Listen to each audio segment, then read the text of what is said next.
nouveau forum des lecteurs, Corrèze Télévision, La Montagne, France Bleu. C'est le forum des lecteurs du président de cette 33e Foire du Livre de Brive. Le choix du président Jean Telet, son choix s'est dirigé et s'est tourné vers le livre de Marie-Ange Guillaume, Aucun souvenir de Césarée, aux éditions Le Passage. Et ce forum, le choix du président donc, de la Foire du Livre, est animé par Karine Papillot. Merci Patrick. Ça patine un peu le dimanche matin, hein, Patrick. Un petit peu, c'est vrai. Nous aussi. Jean, quel bonheur de vous avoir et quel plaisir d'animer un de vos derniers rendez-vous présidentiels en ce dimanche matin à Brive, à la Foire du Livre du Brive, la 33e édition dont vous êtes le président. Vous avez choisi de nous faire rencontrer Marie-Ange Guillaume. Pour ma part, ça me réjouit parce que Aucun souvenir de Césarée est l'un de mes livres préférés de la rentrée littéraire 2014. Pourquoi avez-vous souhaité nous présenter Marie-Ange? Parce que Marie-Ange, je la connais depuis perpète. Je crois qu'on devait avoir dans les 24-25 ans quand on s'est connus. À l'époque où je faisais de la bande dessinée, où elle était dans le monde de la bande dessinée en faisant des critiques, des choses comme ça. Elle a écrit des biographies des livres sur des dessinateurs de bande dessinée comme Goscinny, Fred...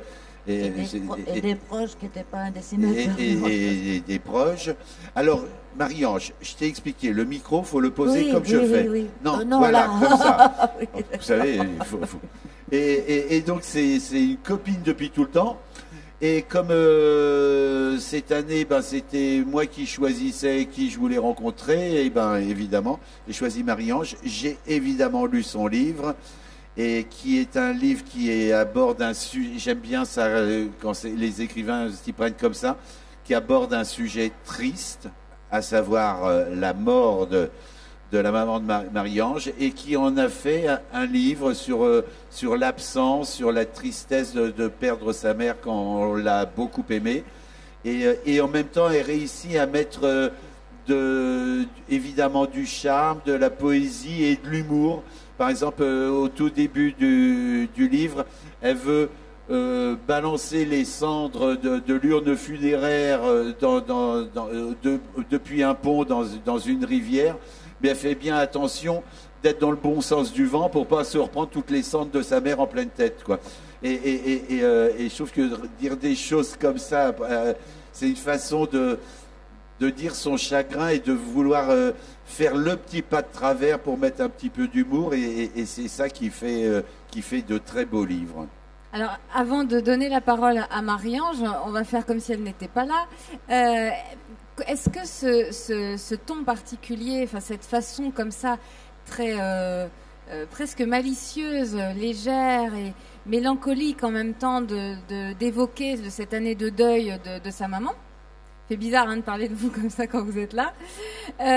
Est-ce que ce ton, vous l'aviez trouvé chez elle aussi quand vous l'avez connue et à travers son travail, quel qu'il a pu être, parce qu'elle a fait beaucoup de choses. Est-ce que c'est une chose vraiment que vous retrouvez? Mais c'est un trait de caractère de Marie-Ange depuis tout le temps, quand je sens qu'elle a un petit souci ou quelque chose, ou une déception et tout, elle a toujours, comme je disais tout à l'heure, le petit pas de côté pour essayer de mettre une blague là-dessus, comme pour recouvrir une douleur d'un sourire ou d'un éclat de rire, parce que, comme je dis souvent, j'ai déjà dit ça ici, que c'est avec les choses tristes qu'il faut mettre de l'humour, ou les choses tragiques. Moi, je dis souvent que quand Jeanne d'Arc était sur le bûcher, et que quand elle a fini de pisser pour tenter d'éteindre les flammes, à part se marrer, qu'est-ce qu'elle pouvait faire? Rien. Et ben, c'est un peu ça pour Marie-Ange. Alors Marie-Ange, qu'est-ce que vous pouviez nous dire comme mal sur Jean Telet? Ça va être difficile là. Oh, il a un rire épouvantable. Non, voilà, non, c'est pas possible. J'étais un pilote quand je l'ai connu, et il faisait déjà des choses formidables. C'était des espèces de... Alors, je sais plus si c'est des bandes dessinées à base de photos, ou des photos retravaillées, ou des... C'était quoi? C'était à partir de photocopies que je rebidouillais, tout ça. C'était déjà vraiment bizarre et tout. Et c'était moins méchant que ces livres-là. C'était moins méchant. Hein. Ouais. Je vieillis mal. Et non, il n'y a pas plus gentil que lui, mais il écrit des livres épouvantablement méchants. Voilà, ça, je lui reproche un peu parce que J'ai du mal à lire ces livres à cause de ça, c'est trop dur. C'est dur. Le dernier m'a quand même fait marrer. La tueuse bretonne. Ouais. Oh oui. Et pourtant, elle n'est pas gentille. Hein. Elle n'est pas gentille du tout, mais là, quand même, là, j'ai bien rigolé. Et puis, j'adorais la carte de Bretagne. Ouais. Comme, Ouais. comme le Tour de France avec Oui. toutes les étapes. Ouais, j'aime beaucoup ça, mec formidable. Alors vous vous êtes suivi pendant toutes ces années, donc vous avez Non, on s'est découvert. pas suivi, on s'est non perdu. Oui, on s'est perdu.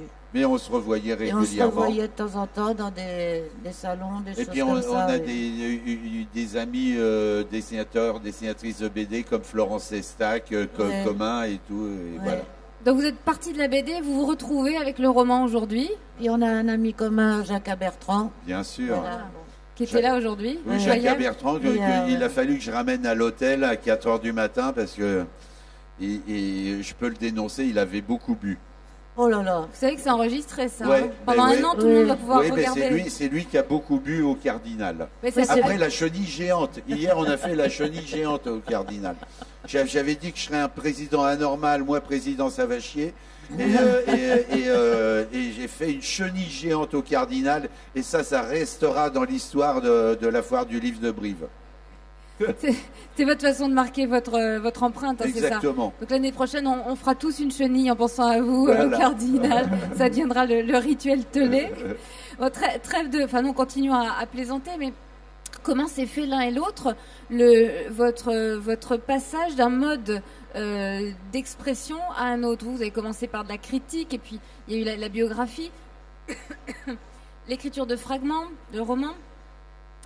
Vous aussi, vous avez fait un beau passage. Bon, il y a eu le passage à la télé dont tout le monde se souvient, Ah, mais formidable. comment l'écrivain, l'artiste des mots les artistes des mots que vous êtes tous les deux ont fait ces différentes mutations? Vas-y. J'ai commencé, en réalité, j'ai commencé par critique dans le monde de la musique, Libération, je sais plus quoi. Juste parce que j'avais envie d'écrire. J'ai jamais été journaliste. J'ai jamais la vocation du journalisme. Mais pour commencer, c'est une bonne idée.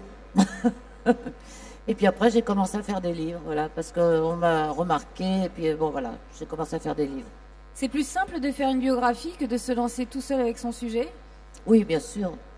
Oui, bah oui, surtout les 3 biographies que j'ai faites, c'est Goscinny, Scheller et Desproges. Il y a de la matière. Ben, c'est formidable. Et Scheller était vivant. Donc c'était très sympa à faire. Et vous, comment ça s'est passé? Ah, moi, c'est venu par hasard. Je travaillais à Canal+, et un jour, une dame que je connaissais pas du tout, qui s'appelait, parce qu'elle n'existe plus, Elisabeth Gilles, éditrice chez Julliard, m'a téléphoné en me disant « Ça fait des années que je vous entends à la télé, ça fait des années que je me dis qu'en fait, vous êtes un écrivain qui ne le savait pas. Venez, je vous signe un contrat. » Et moi, j'ai jamais voulu faire écrivain, moi, de ma vie. Et je lisais presque pas de romans, j'en lis toujours très très peu. Et puis j'en ai écrit un, et puis ça m'a vachement plu. Et du coup, j'ai tout abandonné pour écrire ça. Mais sans cette dame et sans ce coup de téléphone, j'aurais jamais écrit un roman de ma vie, quoi. Mais qu'est-ce qui vous met à l'œuvre d'un roman? Qu'est-ce que... Qu'est-ce qui vous met à l'œuvre? Qu'est-ce qui fait que vous avez plein d'idées? Ça, j'ai pas de doute là-dessus. Qu'est-ce qui fait que l'une va se transformer en roman? Parce qu'il faut du souffle quand même pour écrire un roman. C'est Ouais, une grosse mais entreprise. c'est toujours par hasard. Par exemple, le Montespan, je me rappelle que c'était un soir, j'étais chez des copains pour dîner et on prenait l'apéritif autour d'une petite table basse. Et puis, il y avait une revue, je crois, une revue historique, comme ça, je feuillette un petit peu. Et je tombe sur un petit encadré où je lis le marquis de Montespan, le cocu le plus célèbre du XVIIe siècle. Et en 3-4 lignes, ça racontait simplement que Montespan, quand il a su que le roi baisait sa femme, il a voulu faire repeindre son carrosse en noir et faire dresser sur le toit du carrosse d'énormes ramures de cerf pour montrer à tous qu'il était cocu et que ça lui plaisait pas du tout. J'ai lu ça, je dis, oh, il est marrant ce mec. Et je connaissais rien de lui. Et dès le lendemain, j'ai commencé à faire des recherches. Et puis c'est comme ça que c'est venu, par exemple. Donc c'est toujours une anecdote qui vous pique, c'est ça Ouais, qui vous ouais, interroge ouais, qui... c'est toujours comme ça Le hasard. Et je me dis que pourvu que le hasard continue, quand même, et voilà. Alors, Marie-Ange Guillaume, aucun souvenir de Césarée. C'est l'histoire on va plutôt parler du passage à l'écriture pour celui-là, l'histoire d'une année de deuil. C'est toujours la première année la plus difficile, enfin, si on peut faire des mesures dans ce genre de situation. Comment est-ce que vous avez eu envie d'écrire? Enfin là, ça partait d'une démarche différente de vos précédents ouvrages. Oui, je me suis même pas posé la question, en fait. C'est-à-dire que, bon, elle est morte. J'avais vidé sa maison, j'avais rapporté des tas de choses. Il y avait dedans des écrits d'elle, dont 266 pages qu'elle m'avait tapées pour me donner des idées un jour, parce que j'ai jamais d'idées. Ça a marché. Un journal à 4 mains que mon père et ma mère tenaient quand ils étaient gosses, ils avaient 23 ans, bon. Des tas de lettres qu'elle avait gardées de moi, tout ça. Et puis, j'ai commencé à... Je voulais rester avec elle un moment, je crois. Ça, c'est la Libye. Et puis, j'avais envie de la faire revivre un peu plus... Comment dire? Elle a pas eu une vie très marrante. À la fin, ça allait beaucoup mieux, mais... non pas à la toute fin, évidemment, mais... Elle n'a pas eu une vie très marrante avec mon père, entre autres. Et j'avais envie de lui redonner une vie à travers mon filtre. Enfin, je ne me suis même pas posé la question, en réalité. C'est-à-dire, j'ai démarré. C'était comme une partition musicale. J'avais le thème.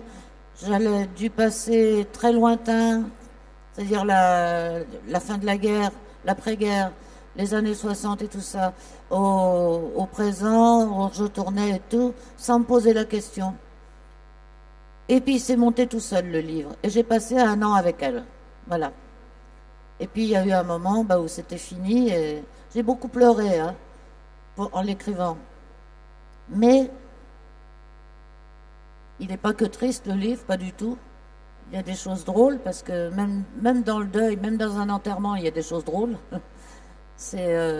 Et je suis contente de l'avoir fait parce que ça m'a réconciliée avec elle, parce qu'on était un peu comme un iceberg et le Titanic des fois, avec mon père, avec moi. C'est-à-dire que ça a été une belle histoire.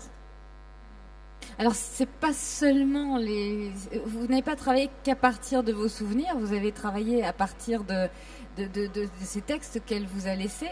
Oui. Donc c'est très différent de l'écriture des mémoires de ma mère. Oui, là, alors... il y avait vraiment la parole de votre mère qui était présente et qui vous a donné peut-être un autre point de vue. Oui, surtout que mes souvenirs à moi, ils étaient complètement faussés. J'avais le souvenir d'une petite fille qui est seule, qui s'ennuie, qui a peur. Elle a existé, mais je n'avais gardé que ce souvenir-là. Et en lisant les écrits de ma mère, je me suis aperçue qu'il s'était passé autre chose que j'avais gommé. Parce que ça m'étonnait toujours. Sur les photos de cette époque, je suis une petite gosse qui rigole tout le temps. Et moi, je n'avais que des souvenirs horribles. Bon. Alors, tout ça s'est transformé peu à peu. Mais j'avais très peu de souvenirs. Je suis une crise d'amnésie. Aucun souvenir de Césarée. Oui, ça c'est parce que quand j'étais aux Éclaireurs de France, je suis allée en Israël et j'ai vu Césarée, qui est une ville romaine en ruine, au bord de la mer, et j'avais déclaré dans une lettre à ma mère que c'était inoubliable. Et puis en relisant ça, parce qu'elle racontait tout ça dans son texte, en relisant ça, je me dis, mais zut, j'ai tout oublié de Césarée. Et j'ai tout oublié d'un tas de choses de ma vie, comme beaucoup de gens, je crois. Ou alors refabriquer des souvenirs. Par exemple, j'étais persuadée, dans le premier appartement qu'on a eu juste après la guerre, qu'elle m'avait enfermée dans les toilettes une fois. Et je me revois hurlant dans les toilettes, j'avais moins de 6 ans de toute façon. Et un jour, je lui demande, mais pourquoi t'as fait ça? C'était pas son genre, elle adorait les gosses, bon. Et elle rigole, elle me dit, mais non, c'est toi qui t'es enfermée toute seule. On t'avait bien dit de ne pas fermer le verrou de l'intérieur parce qu'il ne marchait pas. Et tu étais enfermée là-dedans et tu hurlais et tu hurlais. Moi, je lui en ai voulu pendant 40 ans à cause de ça, quand même. Au fond, ce qu'on découvre à travers ce que vous dites, et surtout quand on a lu votre livre, c'est que c'est aussi un livre sur vous. C'est-à-dire que c'est aussi un livre sur ceux qui restent et sur le fait que nous ne sommes finalement pas le produit de notre mémoire, mais d'une refabrication, enfin d'une façon d'une recomposition. Au fond, Oui. ce que nous sommes d'aujourd'hui, où nous parlons, nous sommes des fictions de nous-mêmes un peu, des fictions, Oui, puisque nous avons refabriqué nos souvenirs. oui. On a adapté des choses à notre convenance. Alors, soit quand elle faisait trop mal, soit, je sais pas, c'est très mystérieux, hein. Au bout du compte, je continue de trouver ça très mystérieux, la mémoire et l'oubli. On est dans un grand, je crois qu'on est dans un grand paysage de brouillard qui est l'oubli. Puis, de temps en temps, il y a une petite chose qui apparaît dans le paysage, c'est la mémoire. Mais c'est minime. Et on se fabrique avec tout ça. Alors, bon, c'est un peu au hasard, hein, c'est un peu... oui. Jean Telet, est-ce que vous avez cette même relation avec votre mémoire? Vous avez conscience d'être le traître de vous-même? Je me pose jamais ces questions-là, moi. Je sais pas du tout. Je me pose jamais ces questions-là. Et c'est pour ça que, par exemple, tous les écrivains que j'ai voulu rencontrer ici sont des écrivains dont jamais je n'écrirai des livres comme eux. Le livre de Marie-Ange, moi je l'écrirai jamais, notamment parce que ma mère me m'adresse plus la parole, de toute façon, et puis moi je mets jamais aucune psychologie dans mes livres, dans rien. Je raconte juste des histoires et tout s'efface derrière moi et jamais je raconterai ma vie, jamais voilà. Donc je suis autrement, quoi. Et qu'est-ce que vous mettez de vous-même dans vos livres? Qu'est-ce que vous reconnaissez de vous? Certainement qu'il doit y avoir un tas de choses, forcément, mais je sais pas quoi, mais forcément il y a des trucs de moi qui doivent transparaître là-dedans, mais j'y pense pas, j'ai même pas envie d'y penser, quoi. Est-ce que vos lecteurs vous disent de vos livres? Est-ce que ça correspond à ce que vous avez écrit? Ça dépend, non, et des fois non. Par exemple, quand j'ai écrit Je, François Villon, beaucoup de lecteurs me décrivent Villon en disant il était, par exemple, il était grand et mince, ou il était petit et gros, tout ça, et ils me disent qu'il est comme ça. Et je leur dis mais comment vous le savez? Il me dit parce que c'est vous qui l'avez écrit. Sauf que moi, quand j'ai écrit Je, François Villon, je l'ai écrit à la première personne. À aucun moment je le décris physiquement, mais à aucun moment. Et tous les gens, en lisant le livre, l'ont imaginé comme ci, comme ça, et ils me disent comment il est. Et ils ont tous des avis différents. Et ils disent que c'est moi qui l'ai écrit, alors que c'est pas le cas. Et ça, c'est drôle, ça fait partie du charme, justement, d'un livre, de la littérature et tout. Et le lecteur, il met sa tête là-dedans. De toute façon, moi, je dis qu'un livre, pour qu'il soit complet, il faut qu'il y ait des lecteurs. C'est comme l'amour, c'est mieux à deux, quoi. Et un livre sans lecteur, c'est un tas de papier. Et donc voilà, c'est fait pour allumer le feu, quoi. Et voilà, il faut qu'il y ait une sorte de mariage entre un ou une auteur et puis une lectrice ou un lecteur, quoi. Alors, revenons justement à Je, François Villon. Écrire avec Je, quand ce n'est pas son histoire qu'on raconte, c'est pas tout à fait le problème qu'a rencontré Marie-Ange, mais est-ce que c'est plus difficile? Est-ce qu'on se met dans un autre état? Est-ce que ça bloque à certains moments? Non, ça m'a pas bloqué. Moi, assez naturellement, je me suis dit, c'est moi Villon et tout, et je racontais ça. Et si mon roman s'appelle Je, François Villon, parce qu'il y a dans un poème, son premier testament, à un moment, Villon dit, moi, je, François Villon, écolier, bababa, etc. Et je me suis dit, il est là le titre, Je, François Villon. Marie-Ange, quand on écrit un livre sur sa maman, en l'occurrence, ça pourrait être une parfaite fiction. Pour nous, c'est la même chose. Il y a une espèce de portée universelle dans ce livre qui fait que c'est un grand roman. Et sinon, ça serait un petit roman. Donc, on est très concernés par ce qui se passe. On aimerait savoir comment, au terme de cette année, vous avez fait ce parcours de deuil, et qu'est-ce que ça vous a appris de vous? Est-ce que vous êtes restée une fille? Est-ce que ça vous a permis d'ouvrir d'autres choses de vous-même? J'aimerais bien dire oui, mais je crois pas. Je crois pas. C'est juste. Je suis juste contente. Quand même, je suis contente d'avoir enfermé ma mère dans ce livre. C'est-à-dire, elle y est bien, tout le monde l'aime. Quand on lit le livre, on dit c'est un bel hommage, tout le monde l'aime. Et je trouve ça, tout le monde l'aimait déjà hein, sur Terre. Mais je suis contente de moi.